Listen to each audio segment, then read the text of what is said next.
अस्सलाम वालेकुम defence words friends. Defence updates में नाइजीरिया को AH-1Z हेलीकॉप्टर्स की फराहमी की मंजूरी की खबर पर बात करेंगे। रूस की मास्को क्रूजर को यूक्रेन की तरफ से निशाना बनाए जाने की तस्दीक, तुर्की के गिंजी और अक्सुंगा ड्रोन की नई सलाहियत समेत दीगर अहम बैन अल-अक़वामी दिफाई खबरें भी इस वीडियो में शामिल होंगी। So let's start.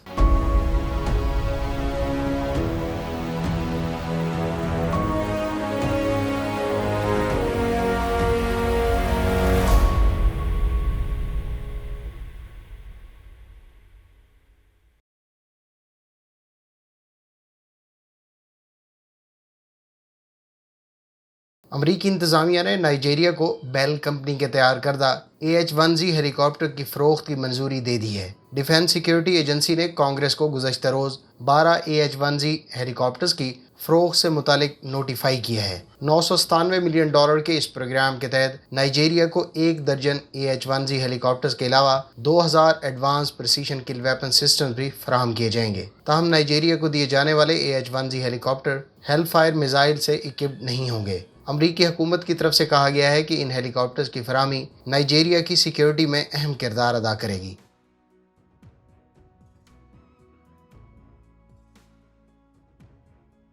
तुर्की का पहला मकामी सतह पर तैयार करदा माइन हंटिंग सोनार नेवल फोर्सेस की सर्विस में इस साल शामिल कर दिया जाएगा। नुसरत 1915 नामी इस माइन हंटिंग सोनार को मुल्क की सतह पर आर्मिलसान कंपनी ने डिज़ाइन और डेवलप किया है। नुसरत 1915 एक एक्टिव सोनार है जो माइंस को डिटेक्ट और क्लासीफाई कर सकता है। यह सोनार 1 किलोमीटर से ज़ायद के फासले पर माइंस को शनाख्त करने की सलाहियत का हामिल है। इस सोनार की तैयारी से तुर्की की इस मामले में दूसरे मुल्क पर इन्हिसार ख़त्म हो जाएगा। इसका नाम पहली जंग अज़ीम में इस्तेमाल होने वाली नुसरत शिप के नाम पर रखा गया है, जिसने पहली जंग अज़ीम में अहम किरदार अदा किया था।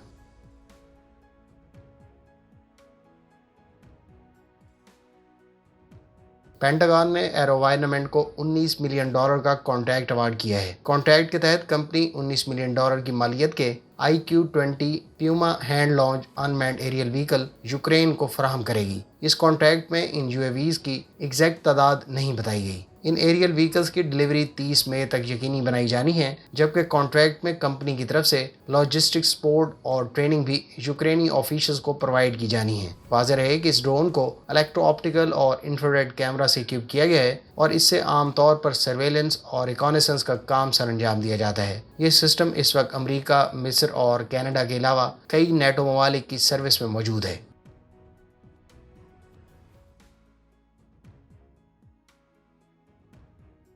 रशियन मीडिया सोर्सेज ने रूसी नेवी की ब्लैक सी में फ्लैगशिप मास्को को निशाना बनाए जाने की तस्दीक कर दी है। मास्को नामी इस क्रूज़र को यूक्रेन की जानिब से निशाना बनाया गया है। इतलात के मुताबिक इस शिप को बहुत ज़्यादा नुकसान पहुंचा है। अब तक की सामने आने वाली इतलात के मुताबिक मास्को क्रूज़र को यूक्रेन ने नेपच्यून मिसाइल से निशाना बनाया है। ताहम एक और यूक्रेनी मीडिया सोर्सेज की तरफ से कहा गया है कि TB2 ड्रोन से इस क्रूज़र को डिस्ट्रैक्ट करके एंटी शिप क्रूज मिसाइल से निशाना बनाया गया। याद रहे कि रूस के ब्लैक सी फ्लीट में मास्को क्रूज़र को सबसे पावरफुल शिप तस्वर किया जाता है। इस शिप को Neptune anti ship cruise missile के लैंड बेस्ड वर्जन से निशाना बनाया गया। इस मिसाइल सिस्टम को यूक्रेन की आर्म्ड फोर्सेज में अप्रैल 2020 में शामिल किया गया था।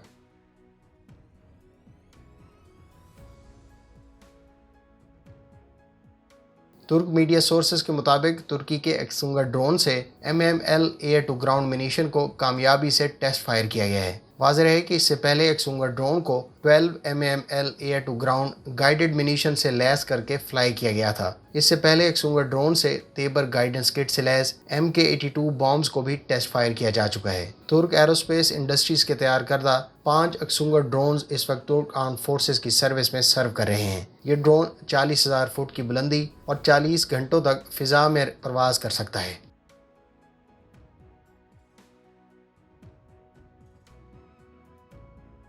इसराइल की रफ़ाएल कंपनी के तैयार करदा high powered laser defence system को कामयाबी से मुख्तलिफ टेस्ट से गुजारा गया है। इस सिस्टम के टेस्ट के दौरान इससे अनमैन्ड एरियल व्हीकल, मार्टर और रॉकेट के अलावा एंटी टैंक मिसाइल को इंटरसेप्ट करने का दावा किया गया है। आयरन बीम नामी इस सिस्टम का कॉन्सेप्ट 2014 में मुतारिफ कराया गया था। इस सिस्टम की रेंज 7 किलोमीटर बताई गई है। इस सिस्टम के बारे में कॉस्ट इफेक्टिव होने का दावा किया गया है, क्योंकि जहां एक आयरन डोम सिस्टम की एक इंटरसेप्शन की कॉस्ट 1 لاکھ سے لے کر $1.5 ہے، وہیں اس کی کاسٹ $2000 بتائی جاتی ہے۔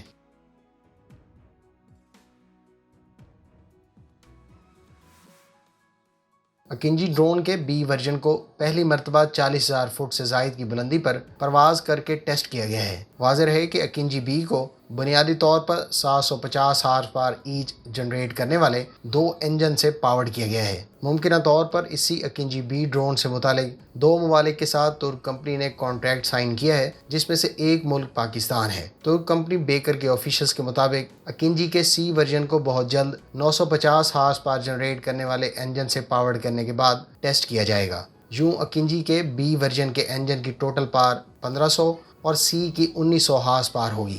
فرینڈز، اگر آپ اس ڈرون سے متعلق مزید تفصیلات جاننا چاہتے ہیں تو ڈیٹیل ویڈیو کا لنک آپ کو اینڈ سکرین پر مل جائے گا۔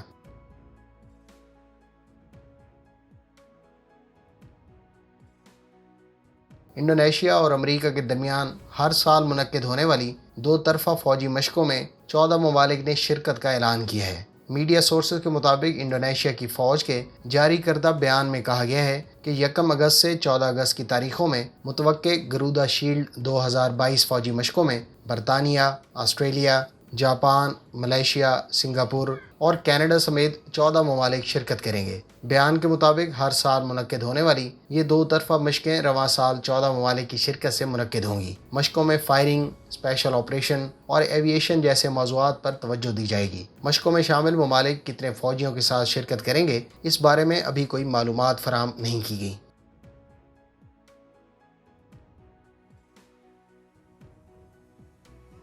چین نے کہا ہے کہ امریکہ کی انڈو پیسیفک اسٹریٹجی مارکا آرائیوں کا سبب بن کر علاقے میں یوکرین جیسے المیوں کی راہ ہموار کرے گی۔ چین کی وزارت خارجہ کے جاری کردہ بیان کے مطابق وزیر خارجہ وانگ یی نے ایشیائی ممالک کے استحکام کو نہایت قیمتی اور بلاکس مارکا آرائیوں کو نہایت خطرناک قرار دیا ہے۔ انہوں نے کہا ہے کہ امریکہ انڈو پیسیفک اسٹریٹجی کا دعویٰ کر کے علاقے میں تناؤ، اختلافات اور مارکا آرائیاں شروع کروانے کی کوششیں کر رہا ہے۔ اس نوعیت کے اقدامات علاقے کی مشکل سے حاصل کیے گئے امن اور ترقی کے ساتھ ساتھ جنوب مشرقی ایشیائی ممالک کی یونین آسیان کے علاقے میں باہمی تعاون کی تعمیر کو بھی سخت نقصان پہنچائیں گی۔ وانگ جی نے کہا ہے کہ ہمیں سر جنگ ذہنیت کو دوبارہ سے ابھرنے کی اور اپنے اطراف میں یوکرین جیسے المیہ پیدا ہونے کی اجازت نہیں دینی چاہیے۔ فرینڈز، یہ تھیں آج کی ڈیفنس اپڈیٹس۔ امید ہے اس ویڈیو سے آپ کی معلومات میں اضافہ ہوگا۔ ملتے ہیں نیکسٹ ویڈیو کے ساتھ۔ اپنی دعا میں یاد رکھیے گا۔ اللہ حافظ۔ پاکستان زندہ باد۔